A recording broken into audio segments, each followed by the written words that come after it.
That's what my wheel looked like after LOTOJA. It was a little insult to injury when I got this back from the wheel car. We'll come back around to that. But finished LOTOJA this weekend. I had a flat. There's sealant everywhere. It's gonna be a mess cleaning it up. Showering it off my legs wasn't fun, but I got a thing with LOTOJA.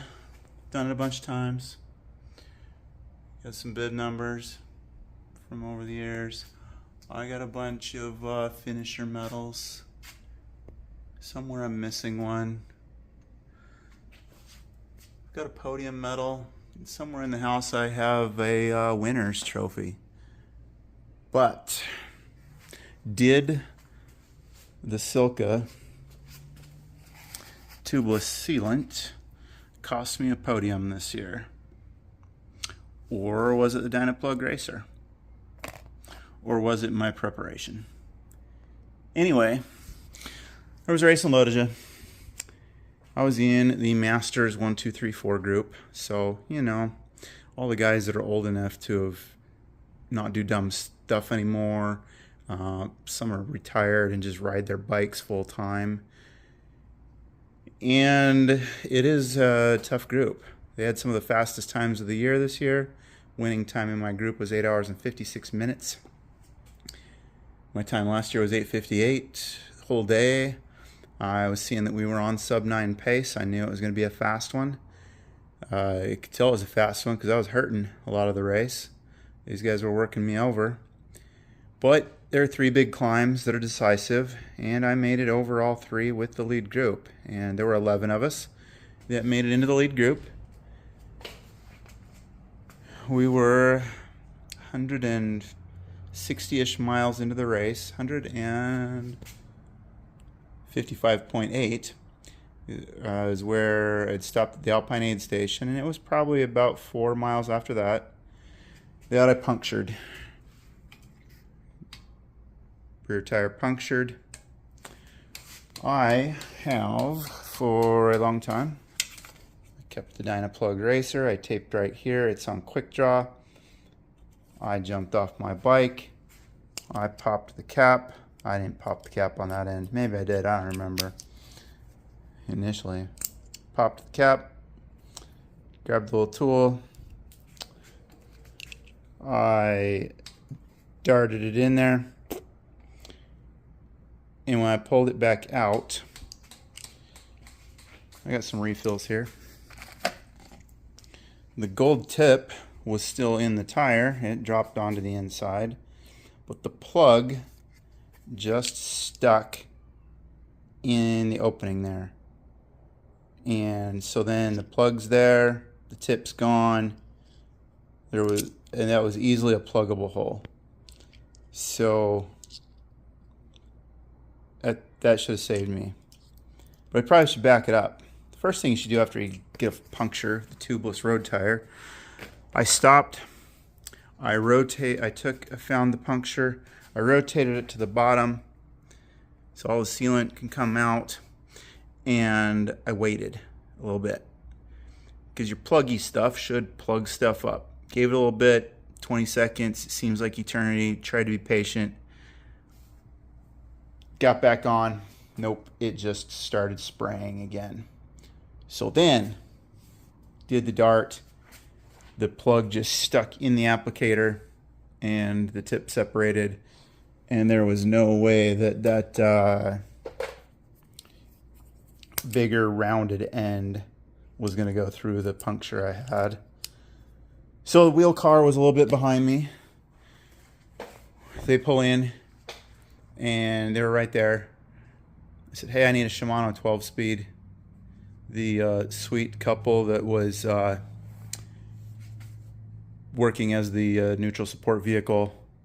Well, honey, you better check the clipboard, see what we got. And so they search around for a while. They say, no, I don't think we have one of those. And then she says, oh, I guess we do have one of those. And they dig around in the truck. They can't find it. They dig around a while longer. They find the wheel.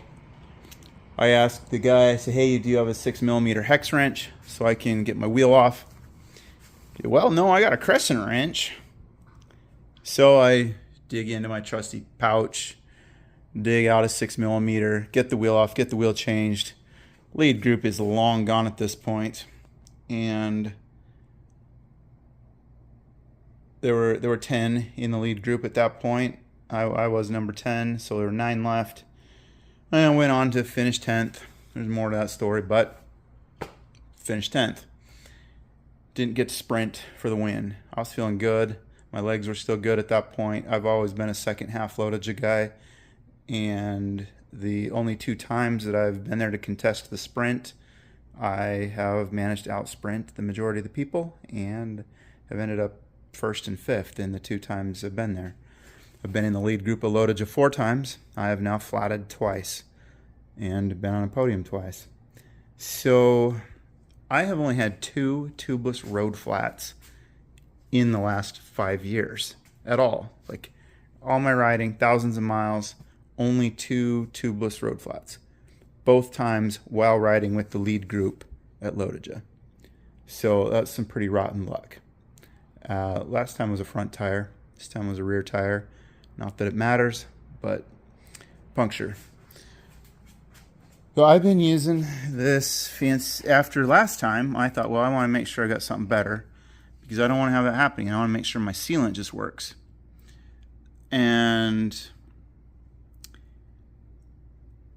so when this first came out, I saw the videos. I saw them jabbing screwdrivers into tires, and it plugged everything. I said, yep, I'm going to give that a try. But you can't inject this through a normal valve stem. It has to be poured in. Those tires were new 5-ish months ago, somewhere in there. So at that point, I put this stuff in, and it says 120 to 80 days, 120 to 180, lasts up to 1 year, when maintained with Silca Ultimate Tubeless Replenisher, which I tried to keep regularly topped up. 4 days before the race, I kind of came out, I let the air pressure out, pulled my valve cord, did a little dipstick with the with an Allen wrench, came out fairly dry, so I added more replenisher. I think every bit of that replenisher has come out all over the bike. I don't know, I think maybe the mistake was letting it get a little bit too dry in between replenishing, so then all of the actual chunks that help to bind up the seals and plug it weren't floating around in the mixture. Those chunks are probably just dried out and glommed onto the tire somewhere. I'm going to pull it all apart. I'll see what happens, see what it looks like in there. And I'm going to guess that's maybe where I went wrong, is it just went a little too long without replenisher, so the chunks dried. I don't know. But one, I feel like the sealant should have plugged this puncture. It was not a big puncture. 2, the dart, the Dynaplug Racer plug definitely should have plugged that. And that is a super annoying failure to have those separate.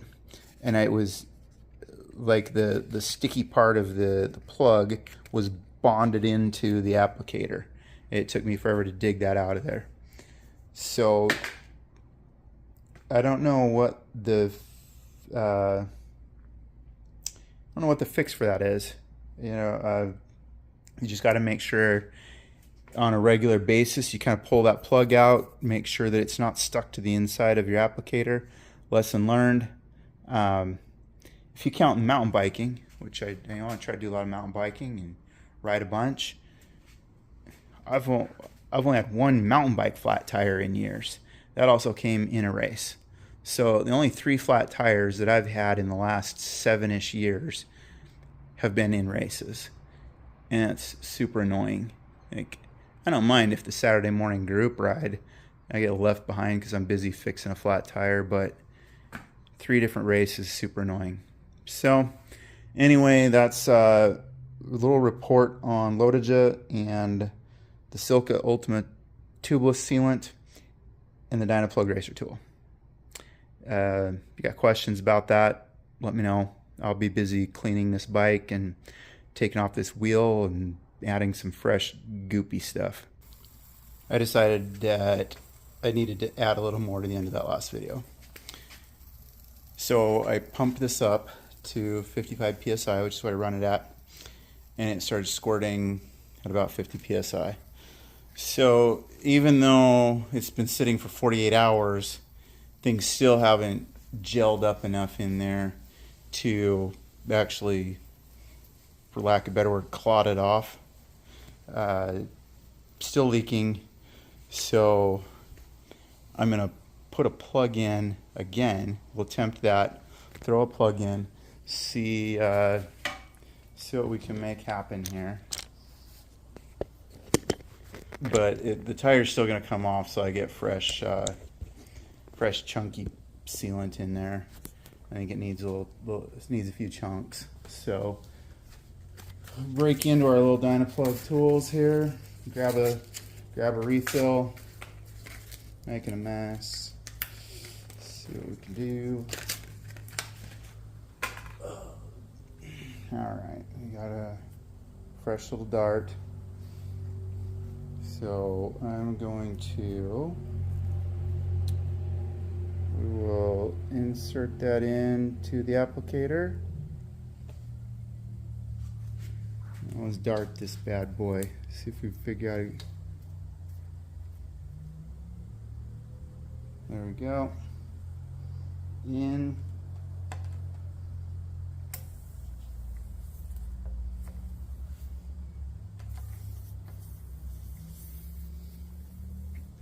Plugged. Push it just a little further. So. If we're all doing it together, it's not a big deal, but. Still squirting around the plug. But with the chunky stuff, it should work. So now I'll pull the tire off, do the rest of the work, and go from there. All right, broke the bead down here at the bottom. I got a lot of, I had plenty of sealant in there. So I'm gonna suck that out and just kind of reuse this.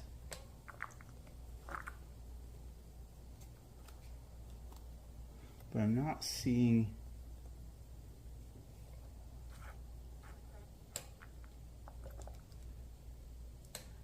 any of the chunks, so definitely would like to see more chunky stuff in there.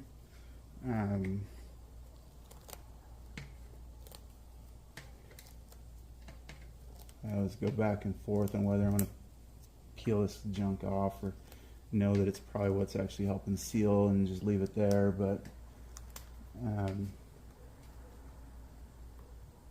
can see all the little carbon fiber chunks look like they're all stuck all over the insides of the tire. So that's they probably all just dried out and stuck there. So I'll soak up the rest of the replenisher and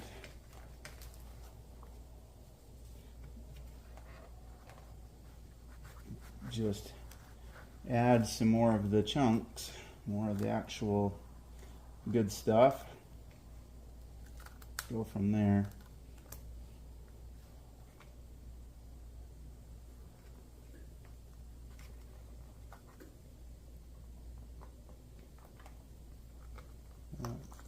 There's a big blob of the chunky stuff. Kind of all just globbed together, but not at a puncture. It's been about 48 hours. The plug is in. I poured a bunch of new sealant in with the chunky stuff, and it seems to be holding pressure. So we're off to a good start there. This will sort of just wear off. I could trim it and cut part of that chunk of the plug off, but it'll just wear off pretty quick. So hindsight, who knows what would have worked to make everything better. Well, hindsight, what I should have done is, in my preparation for LOTOJA, break the bead and actually clean everything out, add new chunky stuff so it's fresh and ready for the race. It's a 200-mile race. It's 202 miles. It's the longest one-day USAC sanctioned race in America. And, it takes some luck, takes preparation. I had been crazy busy with a lot of things in life going on for a few days. And so I decided to save a little time and just go ahead and add the replenisher. I should have broken the bead and done a little bit better job of being prepared there. Otherwise, I with the Dynaplug, I would have never known. Now I know. Before every race, I'm gonna always kind of pop the top, make sure the plug goes in and out smoothly, make sure that's ready to go. I have never had to use one in actual race readiness. I just messed around with them. When the time came, thought I had it all ready to go, and it didn't work.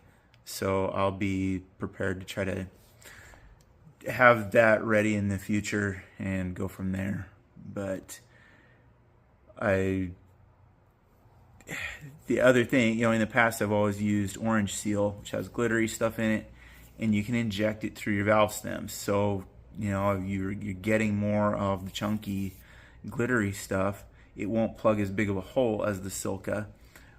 But if I had been using that, maybe that would have worked. Maybe it would have had enough of the glitter to get the hole plugged. So, the two-part system added a layer of hassle that then I wasn't ready to deal with when the time came. So that's what happened. And if you have any questions, anything else, let me know.